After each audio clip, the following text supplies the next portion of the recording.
into the introduction of ordinances and resolutions. Mrs. Halter.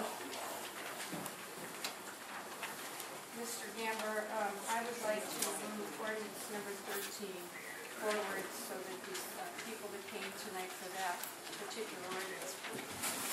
Is there any objection to moving item ordinance 13 as the first item for discussion? Madam Clerk, please read the title of ordinance number 13.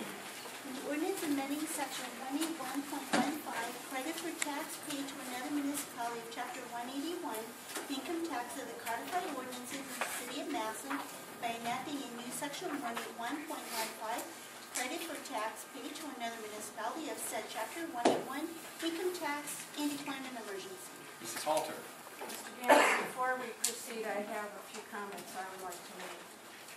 And that is that I want to make the citizens and the city employees, before we vote on this ordinance, the situation that we find the city in today is not the fault of the citizens that live here but work outside of the city. It's not the fault of the citizens that work inside the city or those that are retired. The city employees that I see may share some of the fault that are the city employees that I see that may share some of the fault are some elected officials and some department heads. Last year, when the chief financial officer, the auditor, warned city council that she had a pile of bills on her desk and no money was coming in to pay them, it fell on deaf ears. The former administration did nothing to adjust. The former city council did nothing to adjust, and apparently department heads also did nothing to adjust.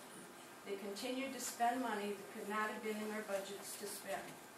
And it's been said that someone told the city department heads not to turn in their bills until January 2012, quote, because there's no money to pay them anyway, unquote. So here we are, short of funds and last year's bills to pay. Who should pay? I'm sorry to say that I feel we should start with the city employees, including elected officials, before we ask the citizens to pay any more. The citizens have suffered enough with horrible roads, barrels over the storm sewers, houses and buildings in disrepair. Yes, the city income tax will have to be raised soon, but first we have to be sure that we're getting the best bang for our buck with our city departments and our city employees. As I see it, there will be no raises until we have money to pay them. There will be less benefits, there will be cuts in pay and cuts in hours. We all have to work this out together. This council is made up of 5 new council people and 4 former council people that were elected to turn things around. The citizens have put their faith in us to do what needs to be done. Thank you. And with that, I'd like to bring ordinance 13 forward for a vote. Second. Seconded by Mr. Massillon. Been properly moved and seconded. Is there any discussion on the ordinance? Mr. Slagle. Yeah, this is the ordinance, obviously, that many people are here for. And, you know, the tax credit's been discussed virtually the entire time I've been here. In 2004, it was discussed with that citizens panel. I disagree with Councilwoman Halter a bit. I think previous councils did recognize the problem. We attempted to do what we could as a council to do it, but unfortunately some things you can set, and if the administration doesn't make sure that the budgets that have been set are followed, there's not much we could have done about that. My vote tonight, though, is going to be actually based upon the fact that if I'm going to ask my employees in this city to sacrifice by paying 15% of their health coverage, which will amount to more than $450 for virtually every employee, that we can govern with this legislation that comes later tonight. I think that asking the taxpayers that live in the city but pay taxes outside the city can also be asked to sacrifice.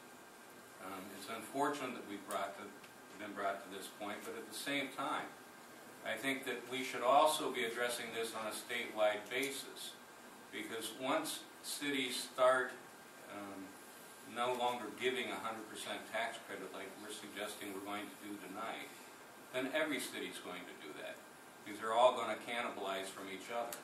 And I think at some point that should be limited, because I don't think it is fair that you would be paying 100% in the city in which you work and also paying in the city in which you live.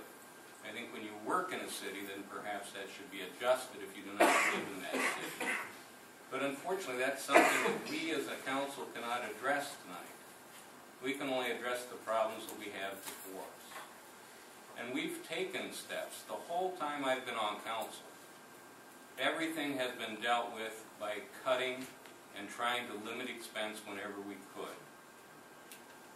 Until we got this administration, some of the issues that always had to be addressed, because our budgets are almost always 90% employee wages or contracts that we couldn't get out of, have finally been addressed. Up until then, I was not in favor of reducing the tax credit, because if we were not willing as a council to make our employees ask them to sacrifice by paying more, then I didn't think we could ask our taxpayer base to sacrifice by having their tax credit reduced from 100%. I like the fact that it's a 2 years, and I would tell anyone if I'm on council again in 2 years from now, and if a tax increase is passed, as I suggest it should be passed, because our tax rate in Massillon is low, we should also address that tax credit, or the council should address the tax credit at that point too. They may want to reduce it based upon the finances that would be brought in. So I will be voting yes on this ordinance.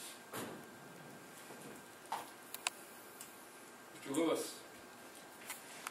You know, being a new member to the council, I find it somewhat disheartening to have to address such an issue when I sat in these same chambers last year and watched on 2 occasions near the end of the year, our council had an opportunity to place a topic such as this on the ballot, but decided not to, went as far as pulling names off of legislation and refusing to discuss. And now their inaction is requiring me to take desperate action.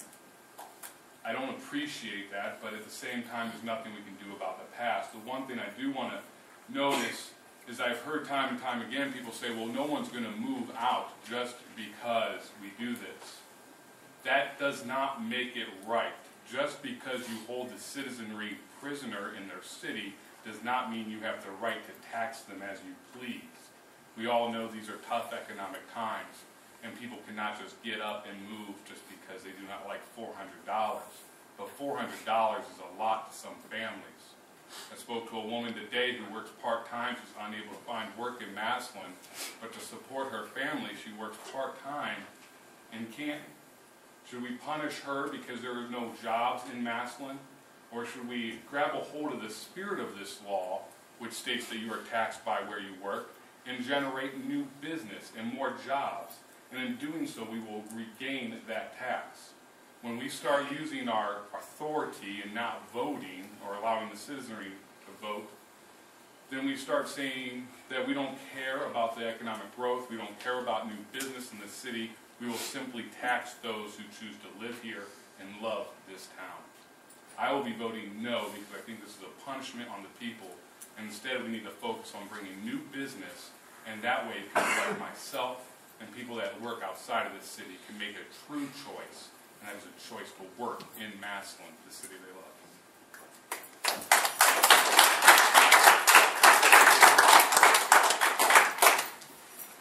Mr. Manson.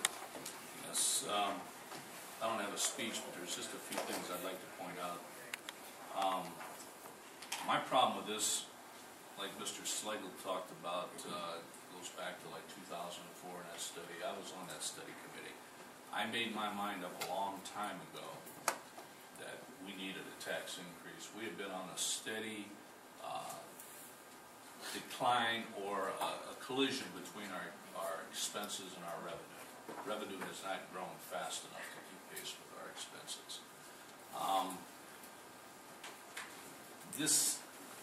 And I've discussed these 2 issues many times, the tax credit and just a general increase in the city income tax. And I came to my conclusion a long time ago, it has nothing to do with either administration here. The past administration advocated for reducing the tax credit. It never came before us, but they did advocate for that. I have a problem in that what we're doing here, to me, is a short-term fix. You're talking about something like $2.5 million over 2 years. It's going to come out of 33% of our people. $2.5 million. I for one believe we need a permanent tax increase, not just a temporary fix for this thing. The county had a similar situation, and the commissioners imposed sales tax on the people, and there was a referendum to repeal that. And it took them a long time to get their credibility back. They had to do a lot of things that we've been talking about and hearing about here tonight. And they worked hard on that, and they put it on the ballot last fall. I'm sure they would have liked to have had a quick fix, but they put it on the ballot last fall, and there were people saying that had no chance. And you know what? It passed with flying colors because they did their job, and people did make sacrifices. So at this point in time, I will be voting no on this tax credit.